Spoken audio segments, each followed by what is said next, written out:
ଚାଲିଗଲେ ହ୍ୟୁମାନ ସାଗର। ରାଜ୍ୟରେ ଶୋକର ସାୟା ଖେଳି ଯାଇଛି। ମା ତ ବାଉଲି ହୋଇ କାନ୍ଦୁଛନ୍ତି ପୁଅକୁ ମନେ ପକାଇ। ଗତକାଲି ଏମ୍ସ ହସ୍ପିଟାଲରେ ତାଙ୍କର ଚିକିତ୍ସା ସମୟରେ ମୃତ୍ୟୁ ଘଟିଥିଲା। ସୁପରଷ୍ଟାର ଅନୁଭବ ମହାନ୍ତି ତାଙ୍କ ପାର୍ଥିବ ଶରୀରକୁ ଦେଖା କରିବା ଯାଇଥିଲେ। ସେତେବେଳେ ଅନୁଭବ ମହାନ୍ତିଙ୍କ ଆଖିରେ ଲୁହ ଭାସି ଯାଇଥିଲା। ପୁଅର ମୃତ୍ୟୁକୁ ନେଇ ସହି ପାରୁନାହାନ୍ତି ତାଙ୍କର ମା। କାହିଁକି ପୁଅର କଥା କହିଲେ ମିଡ଼ିଆ ଆଗରେ। ହ୍ୟୁମାନଙ୍କ ମୃତ୍ୟୁକୁ ନେଇ ଏପଟେ ଶୋକର ସାୟା ଖେଳି ଯାଇଛି।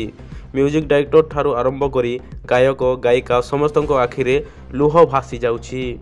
ଅଲିଉଡ୍ ଗୋଟେ ହୀରାକୁ ହରାଇଛି। ହ୍ୟୁମାନ ସାଗରକୁ କିଏ ବା ନ ଜାଣେ।